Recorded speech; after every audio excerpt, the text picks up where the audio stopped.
Salam jumpa umat Allah yang terkasih dalam Tuhan kita Yesus Kristus. Dalam rangka menyambut ulang tahun yang ke-100 Gereja Hati Kudus Yesus Katedral Surabaya, kita bersama-sama akan berbincang-bincang mengenai karya misi pendidikan SMA Katolik Sindui 1 Surabaya dan Katedral. Perkenalkan, nama saya Yohana Murniasih. Saat ini akan berperan sebagai moderator yang akan berbincang-bincang bersama dengan narasumber kita, Romo Alexius Dwi Widiatna, dan juga dengan Bruder Martin CSA.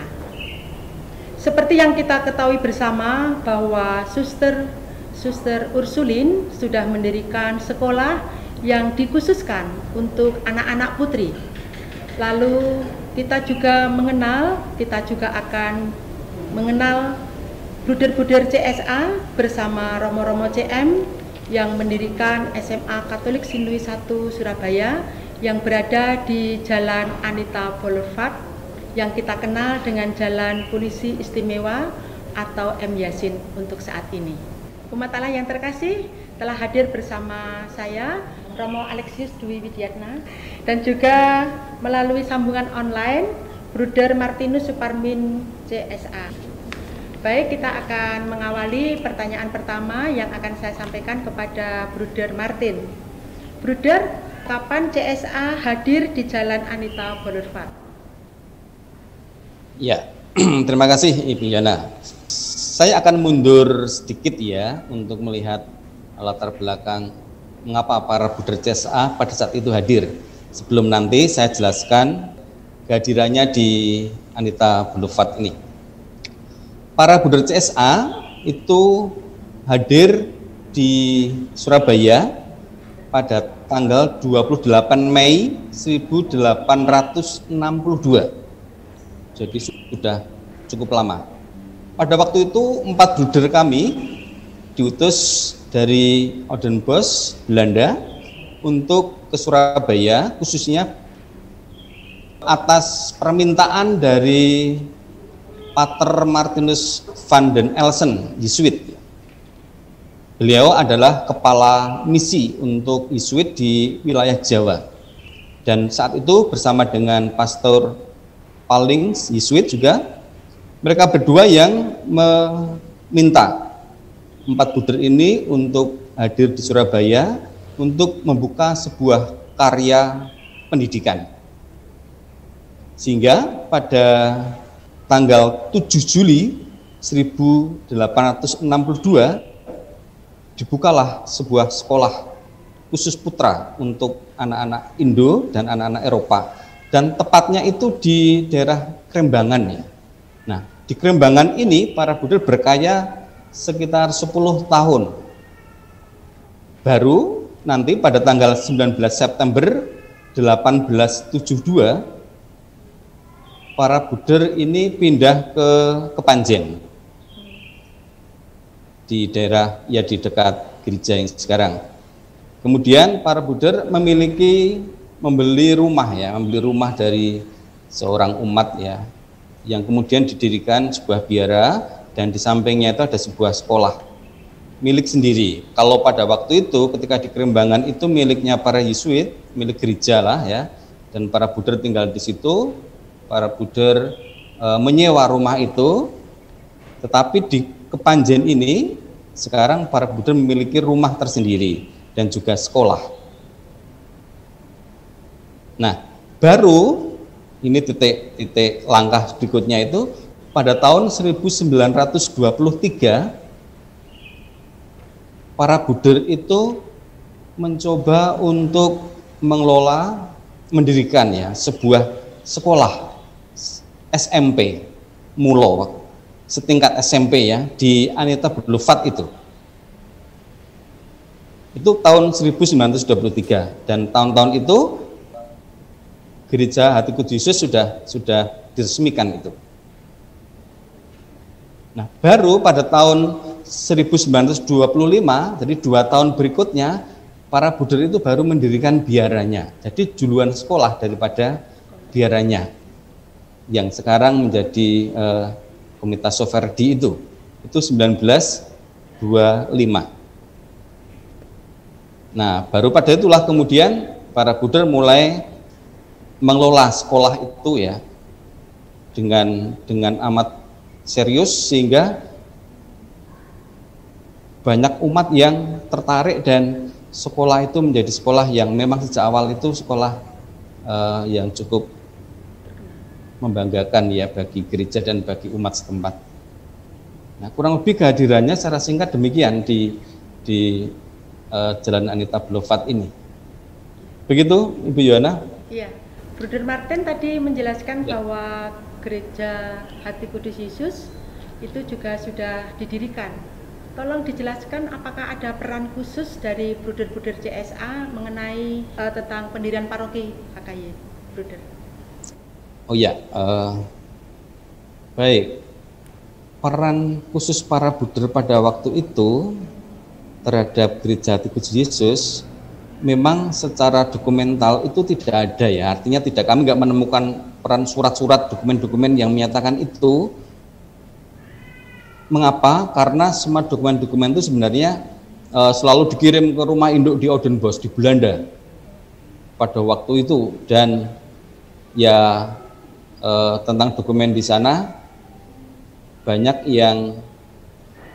yang dimusnahkan ketika Jerman itu menyerang Belanda demi keamanan gereja dan demi keamanan tarekat-tarekat waktu itu, sehingga banyak data-data yang saya kira tentang kehadiran para Buddha, keterlibatan terhadap Gereja Hati Kudus Yesus ini banyak yang tidak tersimpan. Tetapi saya bisa melihat dalam buku sejarah gereja yang ditulis juga oleh para Buddha pendahulu, para Buddha Belanda kami, itu para Buddha melihat sebuah peluang bahwa dengan hadirnya Gereja Hati Kudus Yesus yang pada waktu itu gereja kedua setelah Kepanjen, itu perkembangan umat menuju ke arah selatan, dan itu menjadi kota waktu itu ya, artinya kota yang memang perkembangannya menjanjikan, sehingga di mana ada gereja sebaiknya ada karya misi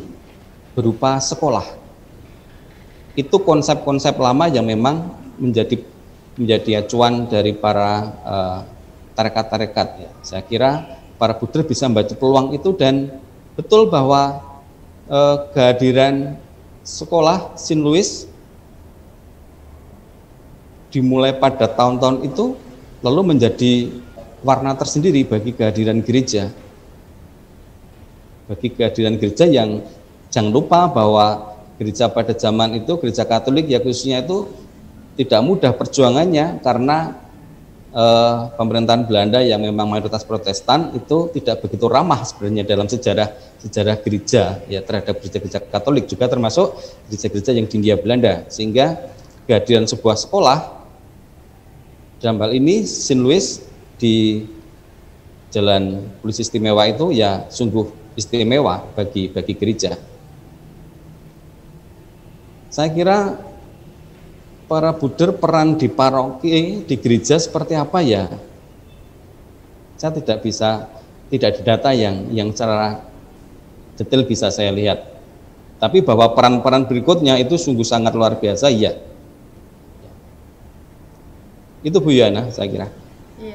Iya. Bruder Martir, tolong dijelaskan latar belakang peralihan dari Bruder CSA ke Romo-Romo CM tentang sekolah Saint Louis 1. Ya, baik. CSA sebagai tarekat Buddha yang pertama kali datang ke Indonesia ya, tahun 1862 itu baru menerima Buddha pribumi, Buddha asli Indonesia itu tahun 1957. Sehingga hampir 1 abad lamanya para Buddha tidak menerima Buddha asli Indonesia.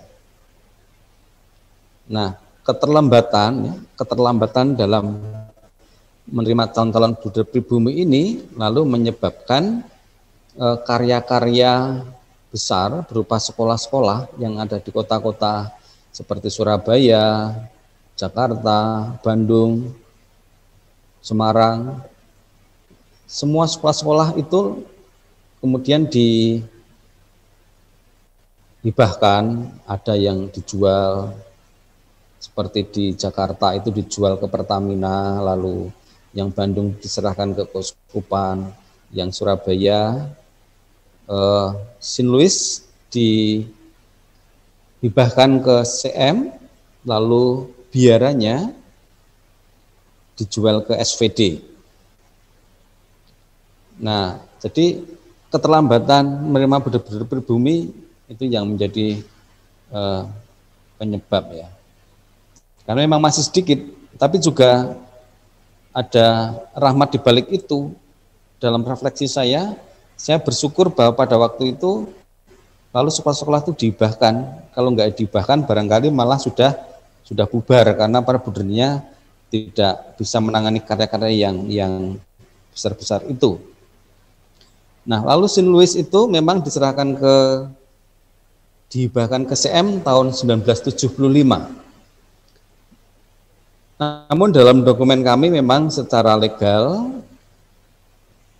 di hadapan notaris ya, waktu itu buder kami dan Romo Tandio almarhum yang mewakili bendara Lasaris waktu itu tahun 1985 terjadi serah terima secara formal legal gitu di hadapan notaris Ibu Susanti, sarjana hukum waktu itu. Juga termasuk sekolah-sekolah yang ada di Jalan Tidar ya, di Don Bosco itu. Dan saya melihat peralihan sekolah ini semata-mata juga karena karya Roh Kudus. Karena apa? Karena di balik semuanya itu lalu karya ini berada di tangan lembaga-lembaga atau tarekat-tarekat yang tepat ya. Mereka sanggup melanjutkan visi misi sekolah sampai sekarang dan tetap eksis, tetap menjadi kebanggaan dunia pendidikan di Surabaya. Di sisi lain kami juga bersyukur bahwa karya Roh Kudus itu bekerja sampai sekarang sehingga kongregasi kami CSA meskipun dulu pribuminya itu sedikit, dalam perjalanan waktu sedikit demi sedikit, lalu para buder bertambah jumlahnya. Meskipun tidak sangat banyak, tetapi sekarang ada sekitar 74 buder yang bagi saya, bagi kami, bagi tarekat CSA, ini juga karena karya Roh Kudus yang tetap membuat CSA bisa hadir sampai saat ini dan bisa memberikan pelayanan di tempat-tempat lain yang dibutuhkan. Saya kira itu latar belakangnya peralihan sekolah dari St. Louis dari CSA ke CM. Demikian Bu Yohana, terima kasih. Ya, terima kasih banyak Bruder. Baik, umat Allah yang terkasih, kita sekarang akan berbincang-bincang dengan Romo Alexius Dwi Widiatna mengenai dinamika tentang SMA Katolik St. Louis 1 Surabaya. Romo Alex, setelah SMA Katolik St. Louis 1 Surabaya dimiliki oleh Kongregasi Misi, bagaimana relasi sekolah dengan Paroki Hati Kudus Yesus Surabaya baik di bidang pastoral maupun di kegiatan lain? Oke, ya. Kita melanjutkan apa yang sudah dimulai dirintis oleh para bruder CSA. Hubungan kita dengan HKY sangat bagus. Romo-romo HKY membantu pembinaan rohani siswa-siswi St. Louis, terutama dalam Ekaristi, entah itu akhir tahun, awal tahun, atau mau ujian, juga pengakuan dosa. Guru-guru St. Louis juga terlibat dalam katekese, dalam pengajaran di paroki HKY. Baptisan kita lakukan di sekolah ataupun juga di HKY. Jadi banyak anak dari SMA St. Louis yang dibaptis di gereja HKY, tapi pelajarannya ada di SMA St. Louis. Ini pembinaan rohani. Lalu juga ada pembinaan atau pengembangan sosial karya sosial. Alumni SMA Sinlui yang sudah menjadi dokter setiap tahun mengadakan bakti sosial kerjasama dengan paroki HKY. Di umat dari paroki HKY yang miskin, yang sakit, berobat ke SMA Sinlui, sekaligus kita membagi sembako. Itu ada acara rutin setiap tahun. Dan yang ketiga, kita diberi waktu khusus untuk anak-anak Sinlui bertugas paduan suara di HKY sebagai pewartaan pada kaum muda.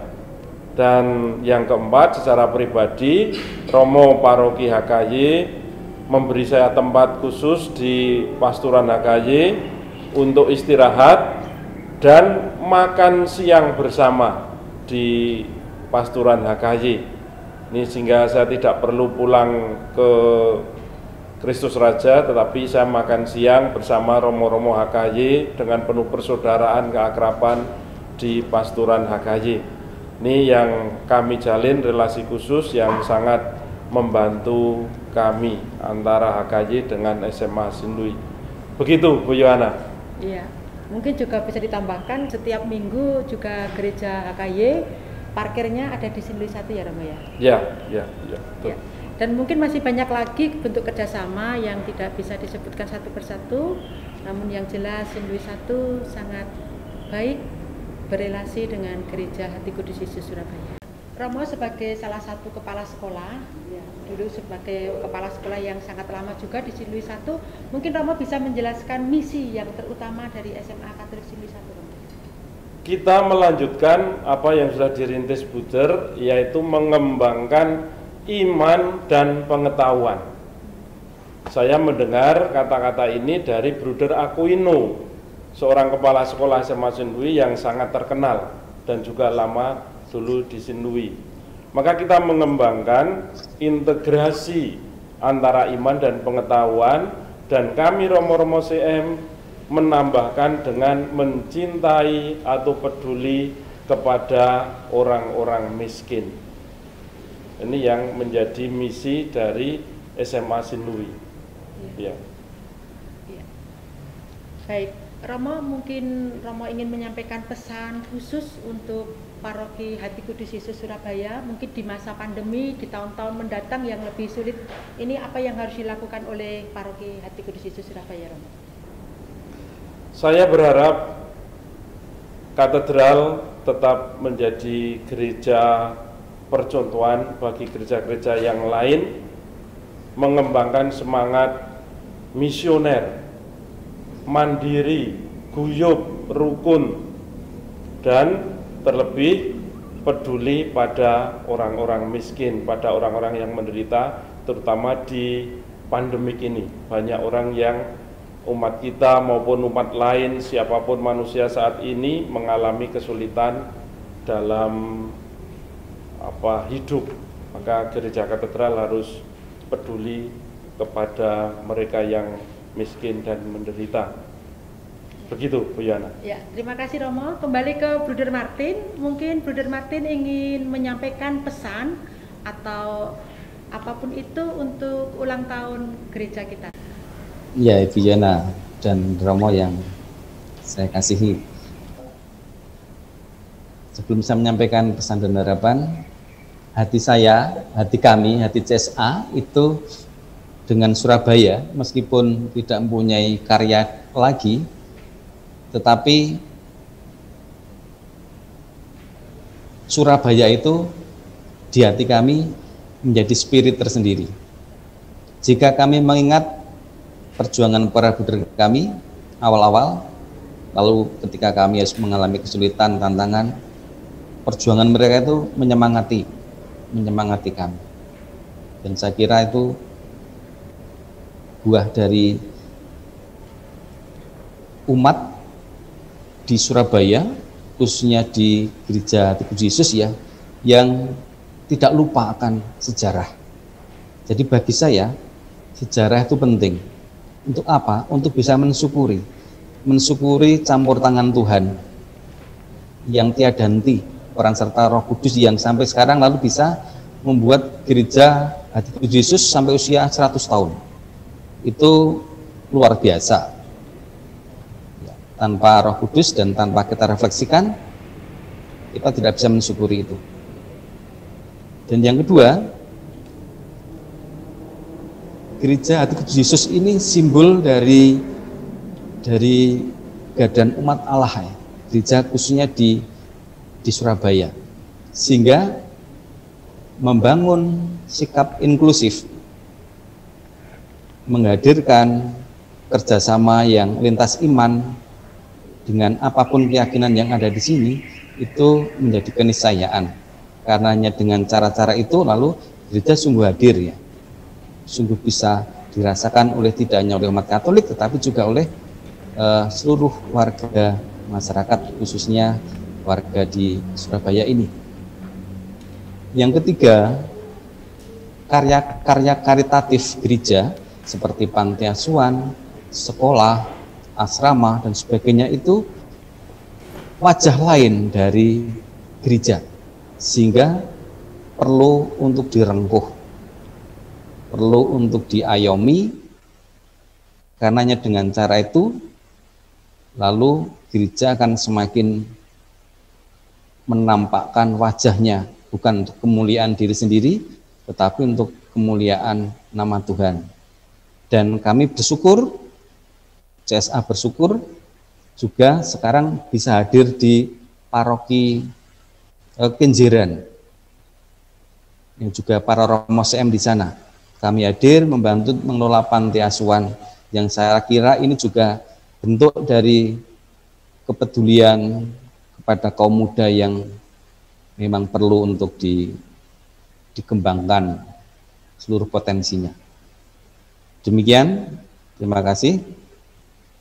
Umat Allah yang terkasih, kita telah bersama-sama mendengarkan penjelasan dari Romo Alexius Dwi Widiatna CM dan juga dari Bruder Martinus CSA mengenai sejarah perjuangan sekolah-sekolah di daerah Polisi Istimewa didirikan dan bagaimana misi para pendiri, bagaimana itu menginspirasi kita untuk selalu berjuang menampakkan wajah Allah di tengah umat. Selamat ulang tahun yang ke-100 Gereja Hati Kudus Yesus Katedral Surabaya. HKY tetap jaya. Selamat ulang tahun yang ke-100 Gereja Hati Kudus Yesus Katedral Surabaya. HKY tiada henti melayani. Terima kasih.